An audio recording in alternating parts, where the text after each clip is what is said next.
नाज़रीन आगे बढ़ो, मुजफ्फराबाद से एक और अहम खबर शामिल करें। मुजफ्फराबाद महाजर कैंप अंबूर में शादी की तकरीब के दौरान हवाई फायरिंग से एक नौजवान जख्मों की ताब न लाते हुए CMH में दम तोड़ गया, जबकि गोली मारने वाला मुलजिम को SHO थाना police civil line secretary Javed Gauhar ने कोहाला रोड से भागते हुए गिरफ्तार कर लिया। तफसीलात बता रहे हैं लतीफ अवाद। महाजर कैंप अंबूर में शादी की तकरीब के दौरान हवाई फायरिंग से एक नौजवान मनीर मीर वल्दे बशीर मीर जख्मों की ताब न लाते हुए CMH में दम तोड़ गया, जबकि गोली मारने वाला मुलजिम जहांगीर शाह उर्फ जानी शाह वल्दे नज़ीर शाह को SHO थाना police civil secretary Javed Gauhar ने कोहाला रोड से भागते हुए गिरफ्तार कर लिया।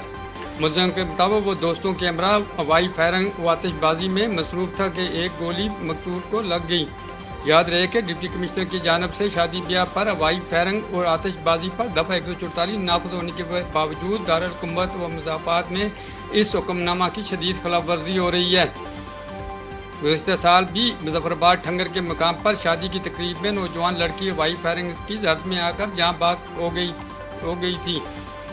महाजर के अंबूर में ये दूसरा वाक़या है। कुछ अर्सा पहले भी एक नौजवान रिवाल्वर से शादी की तकरीब में मारा गया था। इंतज़ामिया को चाहिए कि ऐसे मामलात की रोकथाम के लिए बर वक्त इक़दाम करे। लतीफ़ अवान, हक न्यूज़, मुजफ्फराबाद, आज़ाद कश्मीर।